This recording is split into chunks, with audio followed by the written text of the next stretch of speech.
কোটা সংস্কার আন্দোলন যখন রূপ নিয়েছে সহিংস এক রাজনৈতিক উত্তেজনায়, তখন শিক্ষার্থীদের এই আন্দোলনে ৭১-এর পর সবচেয়ে বেশি তরুণ প্রাণ দিয়েছেন বলে মন্তব্য করেছেন সিনিয়র আইনজীবী জেড খান পান্না। সরকারি চাকরিতে কোটা পদ্ধতি সংস্কারের জন্য যে দাবি জানিয়ে আসছিল বিভিন্ন বিশ্ববিদ্যালয়ের শিক্ষার্থীরা, তা নিয়ে এবার যেন রণক্ষেত্রে পরিণত হয়েছে বাংলাদেশ। বিশেষ করে বিশ্ববিদ্যালয়ের শিক্ষার্থীদের জন্য এই আন্দোলন যেন নতুন দিনের এক বৈপ্লবিক বার্তা।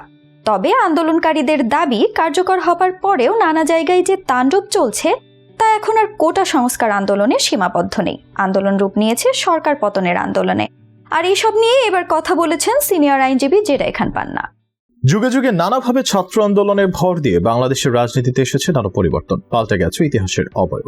স্বাধীনতা পূর্ববর্তী 52, 54, 69 থেকে শুরু করে 90-এর গণঅভ্যুত্থান, 96 নির্বাচনের দাবি আর 2013 সালে রাজাকারের বিচার চাইতে গিয়ে যে ছাত্র আন্দোলন গড়ে উঠেছে, এসব নিঃসন্দেহে বাংলাদেশের রাজনীতির উল্লেখযোগ্য ইতিহাস। তারই ধারাবাহিকতায় গেল 2018 সালে শুরু হওয়া কোটা সংস্কার আন্দোলন নিয়ে আবারও মাঠে নেমেছে দেশের ছাত্র সমাজ। চলতি জুলাই মাস সে আন্দোলনের মূল বুনিয়াদ রচনা করেছে বাংলাদেশের রাজনীতিতে। ইতিমধ্যে আন্দোলন চলাকালে পুলিশ ও ছাত্রলীগের সঙ্গে সংঘাতে শিক্ষার্থী সহ অন্যান্য সাধারণ জনতার অসংখ্য মৃত্যুতে সারা দেশে চলছে সরকারের তীব্র সমালোচনা। বিষয়টা এতটাই স্পর্শকাতর হয়ে উঠেছে যে সে আন্দোলন এখন রূপ নিয়েছে সরকার পতনের আন্দোলনে। যদিও ছাত্র সমাজ থেকে এই উদ্যোগ আসেনি, বরং সরকার পতন ঘটাতে এসব কর্মসূচি এসেছে বিরোধী রাজনৈতিক দলগুলো থেকে। অভিযোগ রয়েছে সাধারণ শিক্ষার্থীদের শান্তিপূর্ণ আন্দোলনে বিরোধী দলগুলোর সহিংস ইন্ধন রয়েছে। বিশেষ করে প্রধান বিরোধী দল হিসেবে পরিচিত বিএনপি এবং তাদের সমমনা জামায়াতে ইসলামের মতো দল থেকে এসব কলকাঠি নাড়ানো হচ্ছে। একই সাথে আছে দেশের গুটি কয়েক বামপন্থী রাজনৈতিক দল। বলা হচ্ছে 75 সালের প্রেক্ষাপটের মতো এরা সকলে মিলে একযোগে গুজব আর অপপ্রচার চালাচ্ছে, যেখানে ডান বাম মিলেমিশে একাকার। ফলে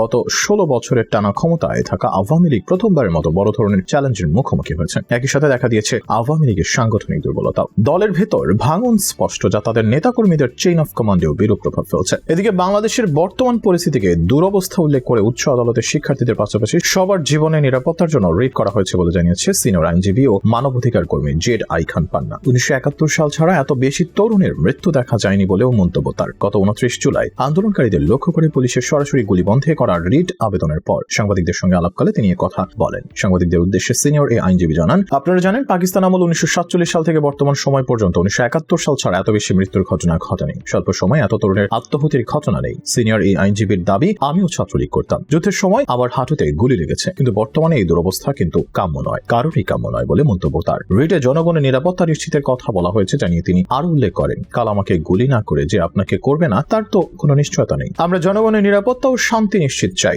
72-এর সংবিধানের আলোকে। এক্ষেত্রে অ্যাপেক্স কোর্টের নির্দেশনা মানতে আইন শৃঙ্খলা বাহিনী বাধ্য বলেও মন্তব্য করেন তিনি। এদিন শুনানিতে রিটকারী আইনজীবীরা বলেন, আন্দোলনকারীদের লক্ষ্য করে পুলিশের সরাসরি গুলি করা এখনই বন্ধ করতে হবে ব্লক রেইডের নামে গণগ্রেফতার। এদিকে রিট আবেদনের শুনানির সময় বিচারপতি মোস্তফা জামান ইসলাম ও বিচারপতি এস.এম. মাসুদ হোসেন দোলনের হাইকোর্ট বেঞ্চ বৈষম্য বিরোধী ছাত্র আন্দোলনের সমন্বয়কদের ডিবি অফিসে খাইয়ে ছবি সামাজিক যোগাযোগ মাধ্যমে প্রচারেরও সমালোচনা করেন। কোটা সংস্কার আন্দোলনের 6 সমন্বয়ককে গোয়েন্দা পুলিশের কার্যালয়ে খাইয়ে সেই ছবি প্রকাশ করাকে জাতির সঙ্গে মশকরা বলে মন্তব্য করেছেন হাইকোর্ট। আর এসব সামগ্রিক বিষয় নিয়ে জেড খান পান্নার দাবি, এবারই সবচেয়ে বেশি তরুণ শিক্ষার্থী প্রাণ দিয়েছেন।